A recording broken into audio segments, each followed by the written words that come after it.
Basi tunamshukuru Mungu kwa ajili ya ibada hii tena ya masifu ya asubuhi.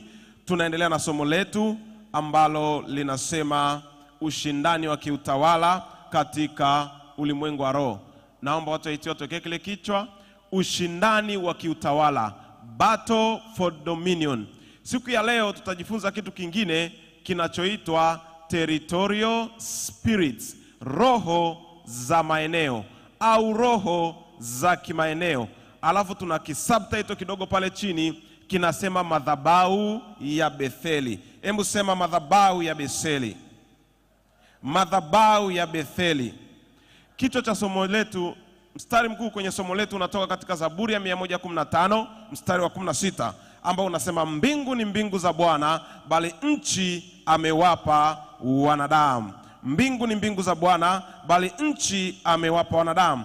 Basi tumejifunza ushindani na tukaona namna gani ambavyo adui anamwekea mwanadamu ushindani hapa duniani katika level mbalimbali, kusudi huyu mwanadamu asiweze kukaa katika nafasi yake ya kiumiliki na kiutawala. Na tunamshukuru Mungu kwa sababu tumezijua hizo mbinu, lakini vile vile tumejua uwezo ambao Mungu ameweka ndani yetu ya kushinda hizo mbinu, ya kushinda hizo nguvu, na vile vile ametupa maarifa ya kujua namna gani ambavyo adui anafanya kazi zake. Na maarifa hayo ndio yanayokwenda kutuvusha na kuupindua ule utawala wa adui. Wale machampioni waseme amen. Basi leo tunajifunza kitu kipya ambacho nimesema ni territorial spirit. Hii nayo inaingia katika ushindani wa kiutawala, roho za kimaeneo. Tuliona kuna ngazi nyingi za ushindani kwa wale machampion katika ulimwengu wa roho. Samahani, nitaenda haraka kidogo. Kuna level nyingi za ushindani katika ulimwengu wa roho. Kwa hiyo hii ni level nyingine ya juu katika ulimwengu wa roho. Ni roho ambazo zinatawala eneo. Katika jeshi kuna vitengo vya majeshi. Kuna jeshi la anga, kuna jeshi la ardhi, kuna jeshi la majini na majeshi mengine mbalimbali kutokana na maeneo fulani ambayo yanahusika. Adui na yeye vile vile amejikita katika nyanja hizo katika kuweka utawala wake duniani. Sasa katika dunia hii hapa chini katika ardhi kuna utawala unaotenda kazi kwa kupitia vitu vilivyoko chini. Kuna nguvu ambazo zinatenda kazi kwenye hii ardhi ambayo tunaishi. Na kuna roho moja ambayo ina uhusiano sana na hii roho ya kimaeneo, inaitwa roho enyeji. Roho enyeji inatenda kazi kama lile jeshi la miguu. Alafu kuna ile Air Force, jeshi la anga, ni utawala mwingine, ni nguvu nyingine za kijeshi. Kwa hiyo kuna roho ambayo inatenda juu ikishirikiana na zile zilizoko chini. Hii inaitwa roho ya maeneo. Tumsifu Yesu Kristo. Tunataka tujifunze kuhusiana na hii roho ya eneo. Labda nitoe tafsiri ya hayo maneno. Neno hilo territorial spirit limetokana na neno territory. Maana ya hili neno ni an area of land controlled by a particular country, leader or a nation. Territory. Naomba unikee na ile nyingine. Ni eneo katika ardhi ambalo linatawaliwa na nchi fulani, kiongozi au jeshi. Territory. Kwa hiyo kuna mipaka ya ile eneo ambalo linatawaliwa. Roho ya kieneo ni roho ambayo inatenda kazi katika namna hiyo, ina mipaka. Sasa jana tumejifunza habari ya uthubutu. Kati ya kitu ambacho kinampa mtu hofu ya kuthubutu ni pale anapoona eneo analotaka kwenda kufanya kazi tayari kuna roho inatawala. Kuna watu wanaogopa kuwekeza sehemu fulani, wanaogopa kwenda kufanya kilimo, wanaogopa kujenga maeneo fulani kwa sababu wameshaambiwa ile eneo ni la kimaskini. Ukiwekeza hapa hoteli yako haitapata faida. Ile eneo watu hawapendi elimu. Ukiwekeza shule hapa watu hawatakuja kusoma. Kwa hiyo kwenye maeneo mbalimbali ambayo tunaelekea kufanya utawala, kuna roho fulani ambazo zipo za adui zinatenda kazi. Lakini vile vile ili neno territory au maeneo inazidi masuala ya kijiografia kuna mtu vile vile ana territory yake. Anaweza kuambia Bwana, mimi katika biashara ya vyakula, hii ni territory yangu, ni eneo langu. Kwa hiyo kuna watu vile vile wakitaka kuwekeza kwenye eneo kama hilo, kuna watu wako kule, wanafanya kazi, wanatumia mbinu fulani, wanawapa hofu ya kujaribu. Kwa sababu gani? Ile mamlaka iliyoko kule inawatisha. Lakini leo tuna kitu ambacho tunataka tujifunze, cha kuenda kutupa ujasiri wa kuyaingia maeneo kama hayo. Tutaanza kusoma kitabu cha Mwanzo 3:23. Kitabu cha Mwanzo 3 mstari wa 23.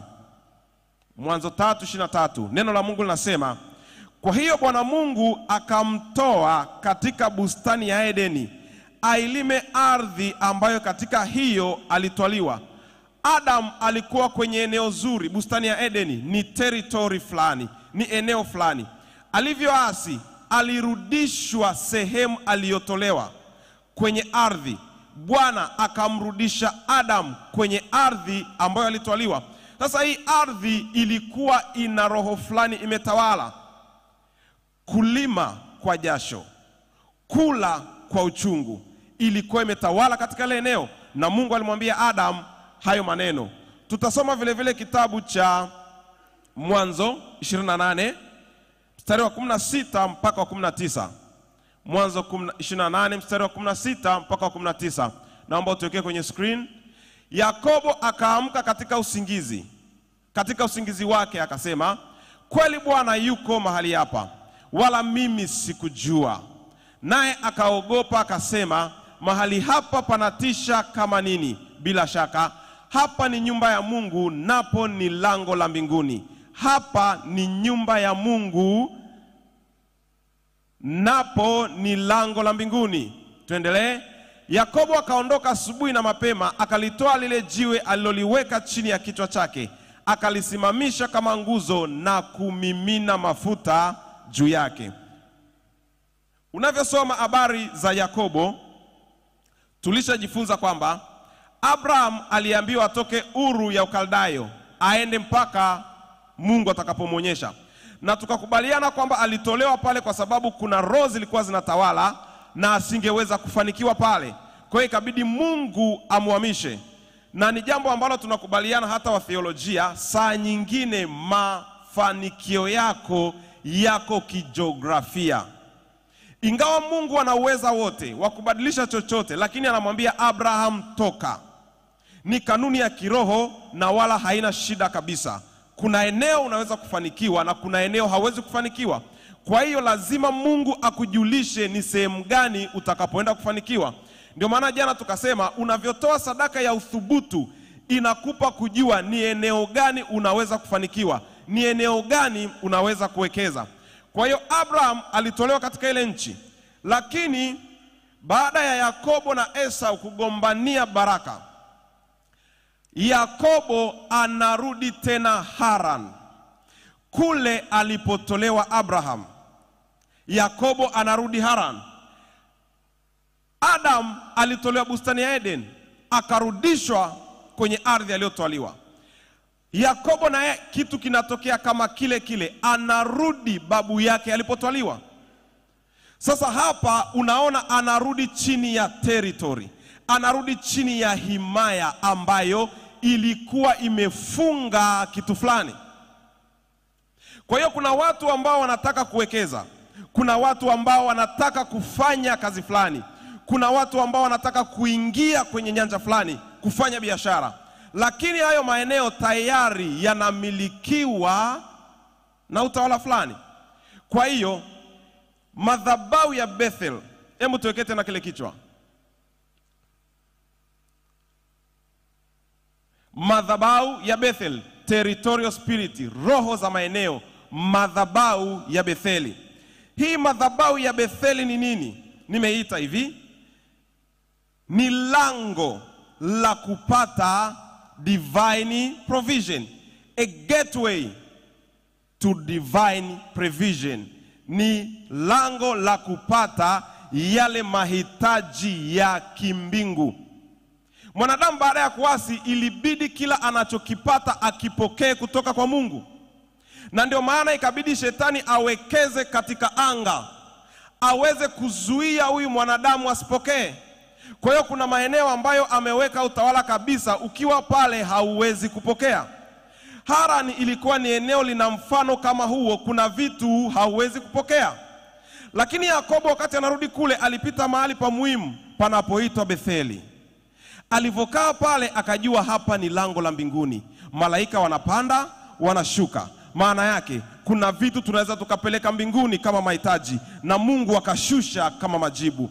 Akafanya ibada, akatoa sadaka, akamimina mafuta. Alafu akaendelea na safari kuelekea kwenye ile territory.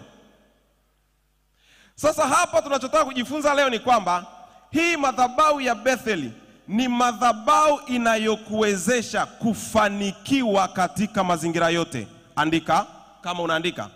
Ni madhabahu inayokuwezesha kufanikiwa katika mazingira yoyote, katika maeneo yoyote. Madhabahu ya Betheli. Kwa hiyo kuna maeneo ukiwa hauwezi kupokea, pamefungwa, mbingu zimefunga, anga limefunga, hakuna breakthrough ya chochote, ni ya kiuchumi. Unajaribu kufanya kitu kipya, hakiendi. Kwa sababu gani? Pamefungwa. Akili za watu zimefungwa, au watu hawajajua hicho kitu, au watu hawataki mabadiliko. Au wewe vile vile umehamishiwa eneo, lakini wewe ni mtu wa maono. Lile eneo unaona kuna roho imetawala, ni kama vile hauwezi kufikia malengo yako. Unahitaji madhabahu ya Betheli. Hebu tuweke ule mstari wa Mwanzo 31 mstari wa 13. Mwanzo 31 mstari wa 13, tuweke kwenye screen. Mungu alimtokea Yakobo akiwa kule Bethel kwenye ile himaya, akamwambia, mimi ni Mungu wa Betheli, sio Mungu wa Haran. Mimi ni Mungu wa Betheli. Sema Mungu wa Betheli. Kwa hiyo Betheli ni madhabahu aliyofanya ibada kabla hajayaendea maono yake. Na kuna watu wengi wanakuja kwenye madhabahu hii kila siku asubuhi, mnakuja mnafanya ibada kabla hamjaelekea kwenye maeneo yenu. Hii ndiyo madhabahu ya Betheli. Sasa nachotaka kukufundisha leo au kukushirikisha leo ni namna ya kuactivate, namna ya kuiamsha madhabahu ya Betheli. Andika, namna ya kuiamsha madhabahu ya Betheli. Kwa sababu wewe tayari kuna madhabahu umeshaunganishwa nayo.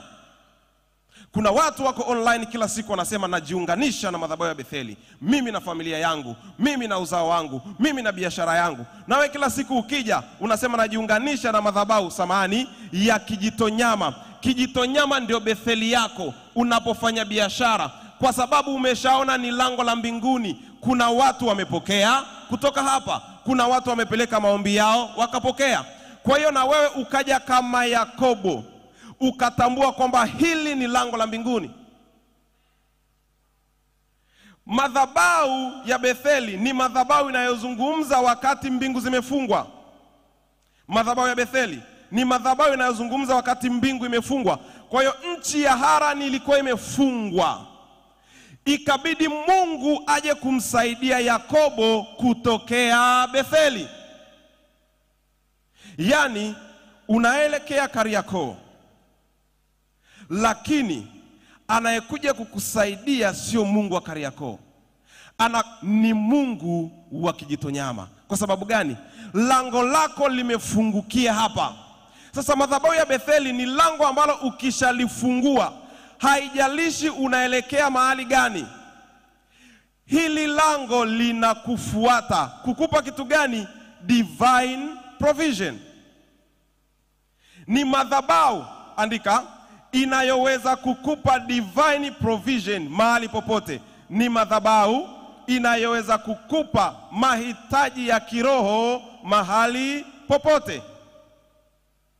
Ni madhabahu inaweza kukupa hiyo mahali popote. Kwa hiyo kama mwanadamu unavyopita katika safari ya kuelekea maono yako, kuna hatua 3 ambazo kila mwanadamu lazima azipitie. kuna wakati wa tumaini unapokuwa unalielekea au unaielekea ahadi yako. Lakini kuna wakati wa kukatishwa tamaa. Kuna wakati ambapo unaona mambo yaendi, kila kitu kimestack. Lakini vile vile kuna wakati ambapo unafikia yale maeneo yako, yale maono yako. Kwa hiyo mchungaji Dr. Eliona Kimaro alikuja na idea katika kitabu chake cha Kutoka Ndoto Mpaka Hatima. Akasema hizi zinaitwa P3, kanuni ya P3. P3: promise, problem, provision. Yakobo tayari ameshapewa promise alivyowekewa mikono na baba yake. Umebarikiwa, akamtajia baraka za kutosha. Lakini muda si mrefu Yakobo ameshaingia kwenye matatizo, kwenye problem, pia pili. Na alivyoenda kule kwa Laban, aliingia kwenye P sasa kikweli kweli. Mtu ambaye baba yake alikuwa ni tajiri, mpaka mfalme akamwambia, "Embo ondoka kwetu kwa maana una nguvu kuliko sisi." Anaenda kuwa kibarua wa ndani. Na anafanya kazi ili apate mke miaka 7. Baba yako alikuwa tajiri mpaka serikali inamuomba, "Embu tunaomba usitugeuke." Kwa hiyo alifika kwenye matatizo mengi. Na alipofika kwenye yale matatizo, ukisoma kitabu cha Mwanzo utaona jinsi Laban alivyomnyanyasa. Akambadilishia mshahara wake. Alivyokuwa yani wanakubaliana hivi, kesho anafanya kitu hiki. Kwa sababu gani? Uonevu. Yuko kwenye territory, roho ya eneo. Hebu sema roho ya eneo. Kwa hiyo na wewe haijalishi katika safari yako, labda uko kwenye eneo la problem. Kuna kitu kinaitwa madhabahu ya Betheli. Madhabahu ya Betheli ni madhabahu ambayo inaweza kukuletea msaada hapo.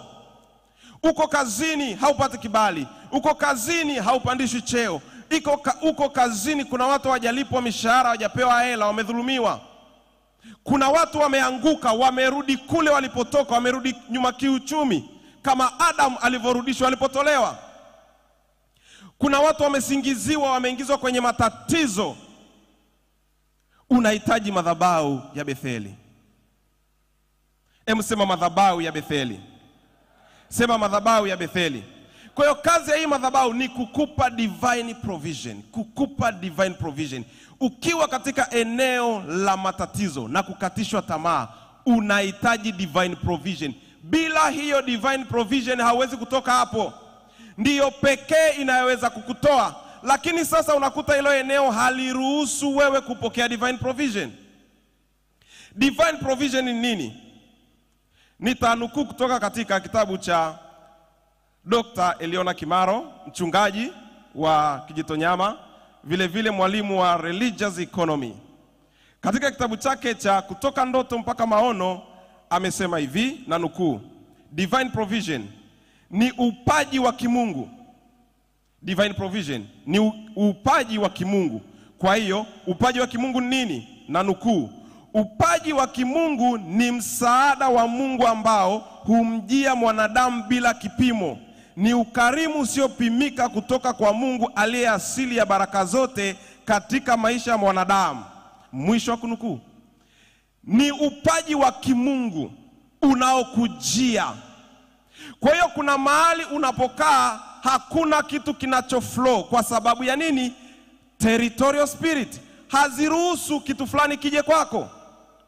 Yakobo alipambana sana mpaka siku Mungu anavomtokea na mwambia, "Mimi ni Mungu wa Betheli." Pale ndio alipoanza kuona mabadiliko. Wanyama wake wakaanza kuzaana, akaanza kuongezeka. Kwa hiyo hii madhabahu ilimpa divine provision. Kwa nini madhabahu ilikuja kumpa divine provision? Ni kwa sababu alifanya kitu. Alikuwa na uthubutu, akaenda kwenye ile madhabahu, akatoa sadaka, akamimina mafuta. Kwa hiyo kuna madhabahu ambayo inaweza ikawa mahali usipojua namna ya kujiconnect nayo, haiwezi kukusaidia. Hii madhabahu ilitengenezwa na Abraham kwa ajili yake na uzao wake, na kuna agano liliwekwa pale. Madhabahu hii kama Kijitonyama vile vile ni sehemu ambayo pametengenezwa. Ni madhabahu ya Mungu kwa ajili ya nani? Kwa ajili yako. Kwa hiyo Madhabahu hii tunaweza kusema ni kama madhabahu ya Betheli. Kwa hiyo unavyokuwa katika nyakati ngumu, umekaa katika maeneo unaona kuna hizi territorial spirit, unachotakiwa kufanya ni nini? Kuactivate the power of the Bethel altar. Una-activate. Unachotakiwa kufanyaje? Ni kuja kuiamsha madhabahu, kuiambia madhabahu, leo nimesikia, haijalishi niko kwenye hali ya namna gani, haijalishi hapa kuna ugumu namna gani, kuna divine provision. Kwa hiyo unavyokuja kwenye madhabahu hii ni kuiambia madhabahu, ingawa sasa hivi wanasema uchumi umefunga kwa sababu ya nini? Ya corona. Uchumi hauendi vizuri kwa sababu ya nini? Wanatoa sababu zao nyingi. Lakini wewe unakuja kwamba Mungu, haijalishi kuna hali gani iliyopo, mimi ninaomba divine provision kwa kupitia madhabahu yako ya Betheli. Hii madhabahu ni kwa ajili ya watu ambao hata wale walioko madiasporas. Uko kwenye nchi ya ugeni. Baba amesema kuhusu nchi ya ugeni. Unapofika kwenye nchi ya ugeni, lazima uwe na backup. Sema madhabahu ya Betheli.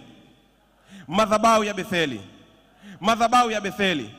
Kwa hiyo hii madhabahu ni madhabahu iliyobeba baraka zako, lakini vile vile inakuzuia. Kama unaandika, usirudi ulikotoka. Ingawa Yakobo alirudi kule, ilibidi Mungu aje amtoe. Kwa sababu gani? Ile madhabahu inasema tayari huyu alishatolewa huku, huyu alishafanya agano. Kwa hiyo hii madhabahu inakuja kukutetea. Madhabahu ya Betheli inakuja kukutetea unavyokuwa chini ya utawala wa roho za kieneo, na kukurudisha kule ambapo tayari Mungu amekupeleka. Kwa wale watu ambao walikuwa katika nafasi fulani wakadrop, ni kiuchumi, kuna watu wameanguka kiuchumi kwenye hichi kipindi, unahitaji madhabahu ya Betheli. Kwa hiyo kazi ya hii madhabahu ni kukuinua tena, kama vile ilivyomuinua Yakobo. Wewe ni muumini wa madhabahu hii. Nataka kwa ufunuo ule upata asubuhi, umwambie Mungu, ninaenda kwa nguvu ya madhabahu ya Betheli, ni kule popote napoelekea, ni kwenye kazi zangu, ni kwenye biashara zangu. Hebu nyoosha mkono wako, sema, Bwana Yesu, nimesikia neno lako, umesema na mimi kwa habari ya madhabahu ya Betheli, na mimi Bwana nimekuwa mshiriki wa madhabahu ya Betheli hii, Betheli ya Kijitonyama.